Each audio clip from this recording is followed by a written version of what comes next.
Item ಯಾವುದೇ ಇರಲಿ try ಮಾಡಿ ಆಚಿ ಚಿಕನ್ ಮಸಾಲಾ. ಕೆಪಿಸಿಸಿಗೆ ನೂತನ ಸಾರಥಿಯಾದ ಬಿಕೆ ಹರಿಪ್ರಸಾದ್ ಕೈ ನಾಯಕರಿಗೆ ಒಗ್ಗಟ್ಟಿನ ಪಾಠ ಮಾಡಿ ಖರ್ಗೆ ಕಿವಿಮಾತು. ಕಾಂಗ್ರೆಸ್ ಸಮಾವೇಶಕ್ಕೆ ತೇಜಸ್ವಿ ಸೂರ್ಯ ಕಿಡಿ, ಸಚಿವ ತಿರುಗೇಟು. ಈ ಸುದ್ದಿಗಳನ್ನು ನೋಡೋಣ ರಾಜಕೀಯ ನ್ಯೂಸ್ ಟಾಪ್ನಲ್ಲಿ.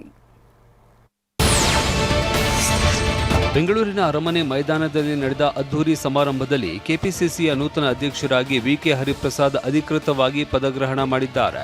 ಸಿಎಂ ಡಿಕೆ ಶಿವಕುಮಾರ್ ಪಕ್ಷದ ಅಧಿಕಾರವನ್ನು ರಾಷ್ಟ್ರಮಟ್ಟದ ಸಂಘಟನಾ ಚತುರರೆಂದೇ ಹೆಸರಾದ ಹರಿಪ್ರಸಾದ್ಗೆ ಹಸ್ತಾಂತರಿಸಿದರು. ಎಐಸಿಸಿ ಅಧ್ಯಕ್ಷ ಮಲ್ಲಿಕಾರ್ಜುನ ಖರ್ಗೆ, ಮಾಜಿ ಸಿಎಂ ಸಿದ್ದರಾಮಯ್ಯ ಹಾಗೂ ರಾಜ್ಯ ಉಸ್ತುವಾರಿ ಸುರ್ಜೇವಾಲಾ ಸೇರಿದಂತೆ ಸಾವಿರಾರು ಕಾರ್ಯಕರ್ತರ ಸಮ್ಮುಖದಲ್ಲಿ ಈ ಐತಿಹಾಸಿಕ ಅಧಿಕಾರ ಹಸ್ತಾಂತರ ಪ್ರಕ್ರಿಯೆ ನೆರವೇರಿತು. ಕೆಪಿಸಿಸಿ ಚುಕ್ಕಾಣಿ ಹಿಡಿದ ಬೆನ್ನಲ್ಲೇ ಬಿಕೆ ಹರಿಪ್ರಸಾದ್ ಪ್ರಧಾನಿ ಮೋದಿ ಮತ್ತು ಆರ್ಎಸ್ಎಸ್ ವಿರುದ್ಧ ತೀವ್ರ ವಾಗ್ದಾಳಿ ನಡೆಸುವ ಮೂಲಕ ರಣಕಾಹಳೆ ಮೊಳಗಿಸಿದ್ರು. ತಮ್ಮ ಭಾಷಣದಲ್ಲಿ ಆರ್ಎಸ್ಎಸ್ ನವರನ್ನ ಪುಕ್ಕಲರು ಅಂತ ಜೊರೆದ ಅವರು ಪ್ರಧಾನಿ ಮೋದಿ ಅವರ ನೀತಿಗಳನ್ನ ಸರೆಂಡರ್ ಮೋದಿ ಅಂತ ಟೀಕಿಸಿದ್ರು. ಇಲ್ಲ, ಭಾರತೀಯ ಜನತಾ ಪಾರ್ಟಿಗೆ ಯಾವುದೇ ಧೈರ್ಯ ಇಲ್ಲ. ಆರ್ಎಸ್ಎಸ್ ಅವರು ಪುಕ್ಕಲ್ರವರು. ನಾವು ಸುಮ್ಮನಾಗಿರೋದ್ರಿಂದ ಅವ್ರಿಗೆ ಅವಕಾಶಗಳಾಗ್ತಾ ಇದೆ. ಅದರಿಂದ ನಾವೆಲ್ಲ ಎಚ್ಚರ ವಹಿಸಬೇಕಾಗುತ್ತೆ. ಯಾವುದಾದ್ರೂ ಒಂದು ಕಾರ್ಯಕ್ರಮ ಹೇಳಿ, ಬಡವರ ಬಗ್ಗೆ, ರೈತರ ಬಗ್ಗೆ, ಮಹಿಳೆಯರ ಬಗ್ಗೆ, ಯುವಕರ ಬಗ್ಗೆ, ವಿದ್ಯಾರ್ಥಿಗಳ ಬಗ್ಗೆ ಈ ಒಂದು ಸರೆಂಡರ್ ಮೋದಿ ಯಾವುದಾದ್ರೂ ಒಂದು ಕಾರ್ಯಕ್ರಮ 12 ವರ್ಷದಲ್ಲಿ ಕೊಟ್ಟಿದ್ದಾನೆ ಅಂತ ಹೇಳಿಬಿಡಿ, ನಾನು ಇವತ್ತೇ ರಾಜಕಾರಣ ಬಿಡ್ಲಿಕ್ಕೆ ತಯಾರಿದ್ದೇನೆ. ರಾಷ್ಟ್ರಪಿತ ಮಹಾತ್ಮ ಗಾಂಧಿಯವರು, ಭಾರತೀಯ ಜನತಾ ಪಾರ್ಟಿಯವರು ಅಥವಾ RSS ಅವರು ಈಗಲೂ ಸಹ ಗೋಡ್ಸೆ ಒಬ್ಬ ಈ ದೇಶದ ಮೊಟ್ಟ ಮೊದಲನೇ ಭಯೋತ್ಪಾದಕ ಅಂತ ಹೇಳಿಲ್ಲ. ಗೋಡ್ಸೆ ಮಹಾತ್ಮ ಗಾಂಧಿ ಅವರ ಕೊಲೆಗಡುಕ ಅಂತ ಇನ್ನೂ ಹೇಳಿಲ್ಲ. ಕೆಪಿಸಿಸಿಯ ನೂತನ ಅಧ್ಯಕ್ಷರು ಮತ್ತು ಸಿಎಂ ಡಿಕೆ ಶಿವಕುಮಾರ್ಗೆ ಎಐಸಿಸಿ ಅಧ್ಯಕ್ಷ ಮಲ್ಲಿಕಾರ್ಜುನ ಖರ್ಗೆ ಒಗ್ಗಟ್ಟಿನ ಮಂತ್ರ ಬೋಧಿಸಿದ್ದಾರೆ. ಪಕ್ಷದ ಹಿತದೃಷ್ಟಿಯಿಂದ ಇಬ್ಬರೂ ನಾಯಕರು ಒಗ್ಗಟ್ಟಾಗಿ ಕೆಲಸ ಮಾಡಬೇಕು ಅಂತ ಕಿವಿಮಾತು ಹೇಳಿದರು. ಇದಕ್ಕೆ ಪ್ರತಿಕ್ರಿಯಿಸಿದ ಬಿಕೆ ಹರಿಪ್ರಸಾದ್ ಮತ್ತು ಡಿಕೆ ಶಿವಕುಮಾರ್, ನಾವು ಇಬ್ಬರು ಒಟ್ಟಾಗಿ ಸಾಗಿ ಪಕ್ಷವನ್ನ ಸಂಘಟಿಸುತ್ತೇವೆ ಅಂತ ಭರವಸೆ ನೀಡಿದ್ರು.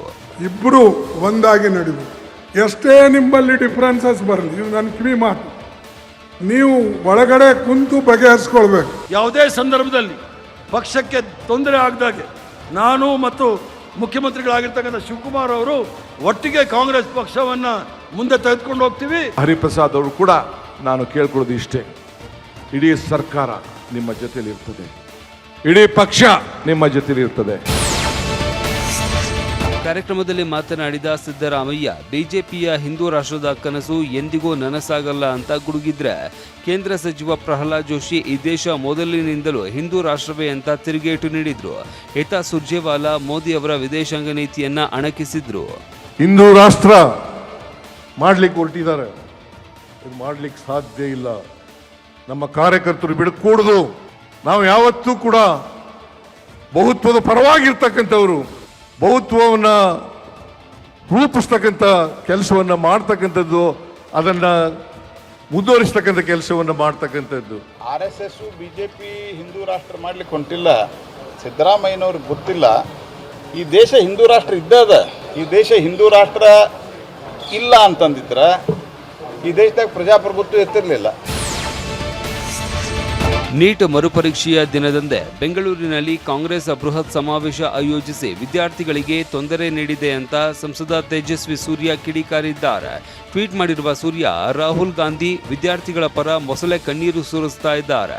ಬೆಂಗಳೂರಿನಲ್ಲಿ ಅವರಿಗೆ ತೊಂದರೆ ಕೊಡುವ ಕೆಲಸವಾಗ್ತಾ ಇದೆ. ನಿಜವಾದ ಕಾಳಜಿ ಇದ್ದಿದ್ರೆ ಪರೀಕ್ಷೆಯ ದಿನ ಸಮಾವೇಶ ನಡೆಸ್ತಾ ಇರಲಿಲ್ಲ ಅಂತ ಕಿಡಿಕಾರಿದ್ರು. ನೀಟ್ ಪರೀಕ್ಷೆ ದಿನ ಕಾಂಗ್ರೆಸ್ ಸಮಾವೇಶದಿಂದ ವಿದ್ಯಾರ್ಥಿಗಳಿಗೆ ತೊಂದರೆಯಾಗಿದೆ ಎಂಬ ಸಂದೇಶ ತೇಜಸ್ವಿ ಸೂರ್ಯ ಆರೋಪಕ್ಕೆ ಸಚಿವ ಪ್ರಿಯಾಂಕ್ ಖರ್ಗೆ ತಿರುಗೇಟು ನೀಡಿದ್ದಾರೆ. ಅರ್ಧ ಸತ್ಯ ಹಾಗೂ ಕೃತಕ ಆಕ್ರೋಶ ಹರಡುವುದು ಸಂಸದರಿಗೆ ಅಭ್ಯಾಸವಾಗಿದೆ. ಪರೀಕ್ಷೆ ತಪ್ಪಿಸಿಕೊಳ್ಳುವುದಕ್ಕೆ ಬೇರೆ ಕಾರಣಗಳೇ ಹೊರತು ಸಮಾವೇಶವಲ್ಲ.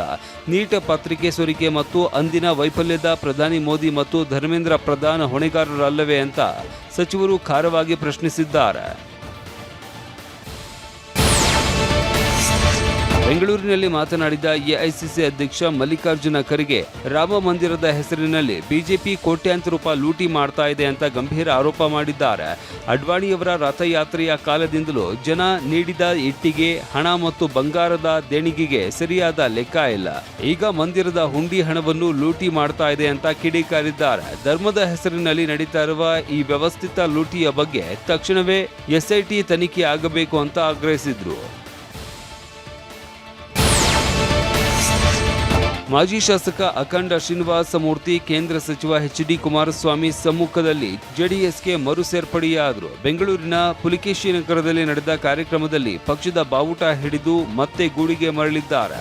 ಈ ವೇಳೆ ಮಾತನಾಡಿದ ಶ್ರೀನಿವಾಸ ಮೂರ್ತಿ, 2018ರಲ್ಲಿ ರಾಜ್ಯದಲ್ಲೇ ಅತಿ ಹೆಚ್ಚು ಮತ ಪಡೆದು ಗೆದ್ದದ್ದು ನನಗೆ ಮುಳುವಾಯಿತು. ಅವತ್ತು ನನ್ನ ಮನೆಗೆ ಬೆಂಕಿ ಹಚ್ಚುವ ಕೆಲಸವನ್ನ 4 ಮಾಡಿದ್ರು.